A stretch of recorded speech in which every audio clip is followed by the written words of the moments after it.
O ano de 2023, do ponto de vista da política, a não ser que a gente tenha uma surpresa grande, eu me refiro às mudanças, acabou. Quer dizer, com a aprovação da reforma tributária, uma belíssima aprovação, né? Reforma tributária, e uma coisa inacreditável, nem parece verdade. O Congresso termina o ano com chave de ouro.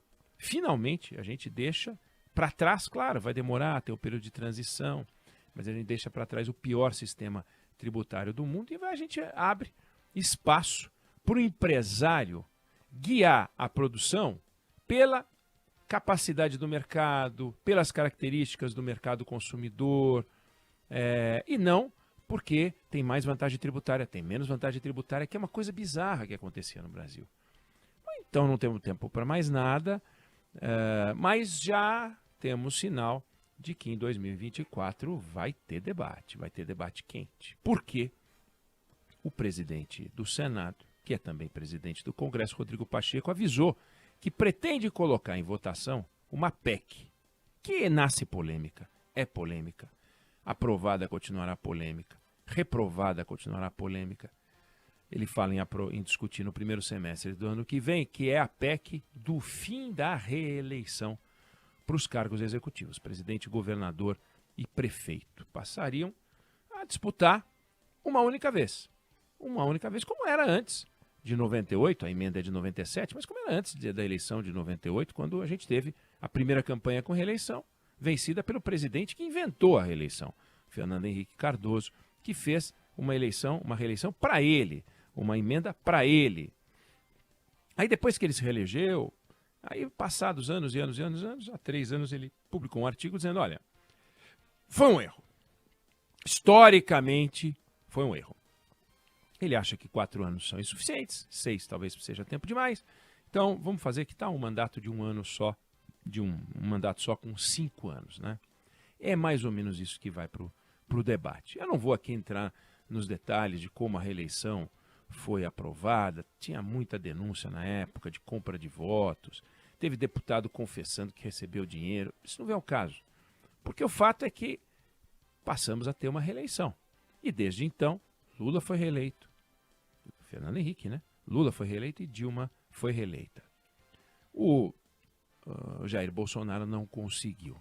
Aí, quando o presidente do Congresso e do Senado disse que colocaria no ano que vem em discussão a PEC da reeleição, a presidente do PT, a Gleisi Hoffmann, já entrou falando nas redes sociais a respeito. Ela disse que é uma PEC oportunista, que representa um retrocesso na representação democrática.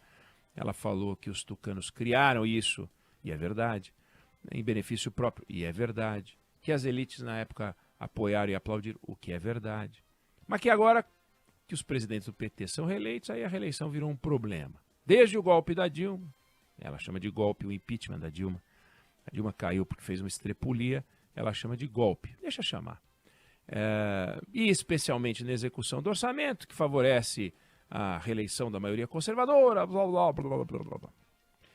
Então, a gente pode discutir, e eu acho que a gente deve discutir, se é bom ou se é ruim a gente ter reeleição. E a gente vai poder discutir isso com mais calma, com mais precisão, conforme esse debate aquecer, né? Ninguém discute que a reeleição foi criada para os tucanos, ninguém discute que a chance do Lula em 98 beirava o zero quando ele disputava com o próprio presidente da República, né? Uma coisa seria disputar com alguém indicado pelo Fernando Henrique, outra coisa seria disputar com alguém que é o próprio presidente da República. Ele assinava as notas de real, quer dizer, ele tinha papéis circulando no Brasil, por acaso as notas, todas com a assinatura dele, de ministro da Fazenda e depois como presidente, e um monte de notas circulando, quer dizer, o pai do real, né? Agora, o impeachment da Dilma não tem nada a ver com isso, afinal ela já tinha sido reeleita, então não tem nada a ver com isso. A Dilma caiu porque aprontou, acabou. Agora, sobre os poderes do presidente serem reduzidos, que é o que ela está dizendo, o que aconteceu com a redução dos poderes do presidente tem nada a ver com a reeleição, até porque aconteceu com reeleição. O que aconteceu é que o Congresso Nacional tomou uma série de decisões que tornam o Congresso mais parecido com o Congresso americano, dando poderes sobre o orçamento. E aí, a Gleisi quer então discutir uma PEC para voltar ao que era antes, quer fazer uma mudança legislativa para mudar o que a gente tem hoje, com ou sem reeleição. Na reação dela, não sei se ela não parou para pensar ou porque ela não encontrou nenhum argumento, mas ela não apontou nenhuma vantagem da reeleição. Nenhuma. Só criticou o que entende ser uma sequência de manobras que tiram poder do presidente da República. É isso, né? E o que a gente tem que olhar é quais são as vantagens e quais são as desvantagens para o país. Ponto. É bom ou é ruim, né? Vale mais a pena você poder reeleger ou não poder reeleger? A decisão de colocar em votação essa PEC, ela parte de uma premissa que é relativamente ingênua, né? Vamos combinar. Que os presidentes, desde o primeiro dia do mandato, já pensam em como se reeleger e que se não tivesse reeleição, aí sim eles pensariam no Brasil. Mas, pelo amor de Deus, né? Pelo amor de Deus. Não tinha reeleição com o Collor e ele pensava mais no Brasil? Como é que é isso? A reeleição ou não reeleição não faz um homem que tem espírito público ter menos espírito público e nem empresta espírito público para quem não tem, né? O que o Lula fez no segundo mandato dele? Ele não podia mais se reeleger, certo? O que ele fez? Tirou da cartola a mãe do PAC. Pegou uma candidata que nunca tinha sido eleita síndico de prédio, e talvez fosse bom que tivesse experimentado uma eleição para síndico de prédio, talvez aprendesse coisas, e depois como vereadora, quem sabe deputada federal, e aí pudesse aprender algumas coisas, mas não. Ela saiu do nada para o tudo. Ela saiu de uma função que ela ocupava porque o presidente queria, não teve voto nenhum nisso, que ela virou ministra, e o Lula dizia que ela era a mãe do PAC, ela era responsável por tudo. Aí, Lula com aprovação alta, elegeu a Dilma. Onde é que está o excesso de espírito público aí? Ou como é que, sem reeleição, portanto, vão imaginar que o Lula só tivesse sido eleito em 2006. Olha o que ele fez, botou a Dilma. E aí? Com reeleição seria diferente? Entendeu? Ah, não, mas a Dilma conseguiu se reeleger. Sem reeleição, a gente não teria a Dilma. Tudo bem. Mas o Jair Bolsonaro não conseguiu se reeleger. Não conseguiu se reeleger. A Dilma se reelegeu. Foi um desastre para o Brasil a reeleição da Dilma. Sem não ter a menor dúvida. Agora a gente vai fazer uma mudança na Constituição porque a gente escolheu mal? Como assim? Os americanos têm reeleição e isso não é um problema. Quando o presidente é ruim, ele perde. Donald Trump perdeu. Então, claro que tem críticas que são justas à reeleição, né? É óbvio que o candidato que disputa a reeleição tem uma vantagem incrível sobre os demais. Seja ele governador, seja ele prefeito, seja ele presidente da República, ele não precisa deixar o cargo e ele pode concorrer aparecendo no noticiário como presidente, como governador, como prefeito, mesmo sendo candidato. Então, uma hora ele está fazendo reunião ministerial, uma hora ele está como candidato, e ele fica tendo uma visibilidade maior. Isso é uma vantagem indiscutível, né? Vantagem que poderia ser mitigada, de repente, os que não são candidatos ao mesmo cargo têm que deixar o mandato, o presidente poderia ter que deixar o mandato. Resolve esse problema? Resolve, mas cria outro, né? Porque o mandato é de 4 anos, você criaria um mandato mais curto, porque ele sairia em março, abril do ano da eleição, portanto não teria um mandato que perderia 9 meses de mandato, 10 meses de mandato, mas não faz sentido. Agora, para a gente dizer que a reeleição funciona ou não funciona, a gente precisa saber, será que o Brasil seria melhor sem reeleição? Quer dizer, será que a gente teria escolhido presidentes com espírito público?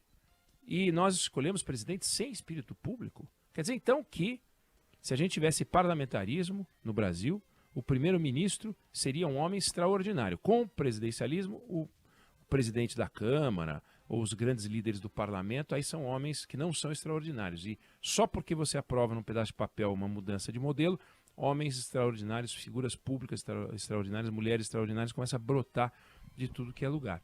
Faz sentido acreditar nisso, né? No mundo onde existe político que trabalha direito, é esquisito você tirar do eleitor o direito de reconduzir esse candidato, né? Reconduzir esse presidente. Você tira do Brasil, como tiraria dos Estados Unidos, o direito de ter por mais 4 anos um bom presidente, né? E como você tem o direito de não votar naquele camarada, como aconteceu com o Bolsonaro, por exemplo, você tira. Eu não quero, eu tiro. Mas entendem, e é verdade, como tem vantagens de ser candidato no cargo, que é melhor mudar. O que essa discussão ela sugere é, mais uma vez, aquela fantasia brasileira de resolver tudo na caneta. Uma coisa é resolver na caneta o sistema tributário, porque tem que estar na caneta. Você vai lá, mexe e as coisas mudam de figura. Outra coisa é achar que o Brasil parlamentarista, ou o Brasil sem reeleição, ou o Brasil monarquista, seria um país melhor. Sendo que o país seria feito pelas mesmas pessoas que fazem, ou seja, a política seria feita pelas mesmas pessoas que fazem a política no Brasil. Então é uma ingenuidade achar que as coisas melhorariam, as coisas ficariam diferentes. Diferentes. Você a cada 4 anos teria uma troca. É bom, é bárbaro você ter essa ideia da troca, mas não é bom também ter continuidade quando você está diante de um cara bom?